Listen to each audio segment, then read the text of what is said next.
Thokozani bogogo nomkhulu kwasendoda lesi ngisekhona lana phakathi eIndia eMumbai.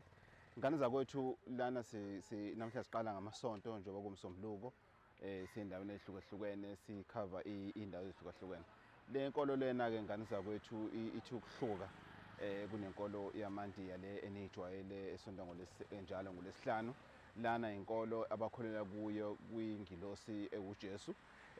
Lana abantu bayafika lana bazonikela bazothandaza bayenza isiphambano ebusweni ingane zakwethu. Kodwa into engiyibonile la ingane zakwethu ebalekile kufanele niyazi ukuthi lolu hlobo lolu labantu lolu yize likholelwa mhlambe ake sithi bamaRoma bakholelwa bakhonza izithixo okuyithombe zikaJesu noma iziphambano kanjalo, kodwa abawashiyi emuva amasiko wabo asemakhaya. Bayazama sonke isikhathi ukuthi bakuhloniphe lokho okwenziwayo emakhaya.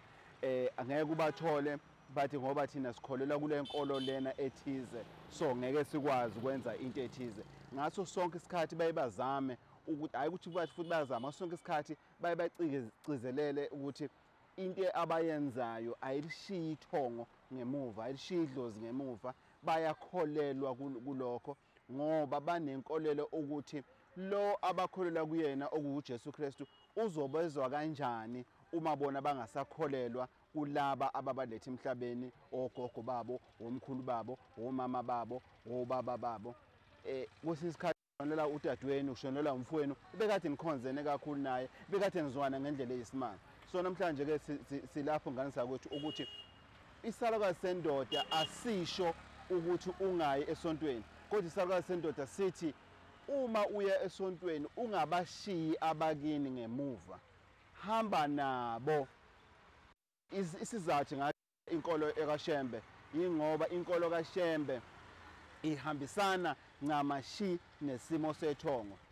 Unyazi lwezulu ukutshela kahle ukuthi uma ungayikholelwa kwabakini uthi mina ngizokunika isibusiso ngesithathaphi ngoba nami isibusiso ngisithatha kwabakini. So ingane zakwethu ithongo asingalishiyi ngemuva uma sihamba semasontweni. Ngaso sonke isikhathi asicizelele ukuthi ithongo sihamba nalo siye esontweni. Ingakho kwesinye isikhathi uthole oGogo Bathini Mbatha athi ukhonza kaShembe noma ukholelwa enkolweni yakaShembe kodwa umthole ephucile ekhanda. Yingani? Yingoba ngenza iphutha ngayo wamukela inkolo yakwaShembe ngashiya abakithi abanikazi bomsebenzi ngaphandle. Manje ngithi qiqiqi kwesinye isikhathi yabo nje ubinole sezingaka njena ukuthi angiyigunde ziyaluma indlela eyisimanga.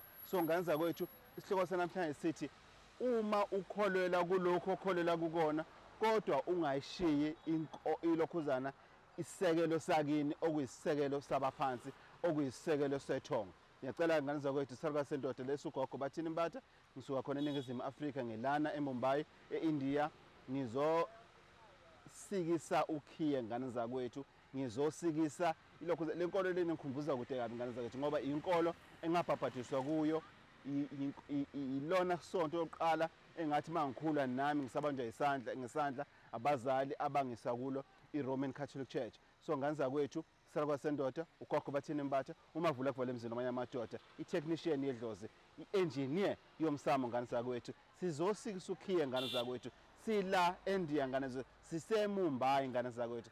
Yazi ngihamba nobani? Ngihamba nabakithi kuphela.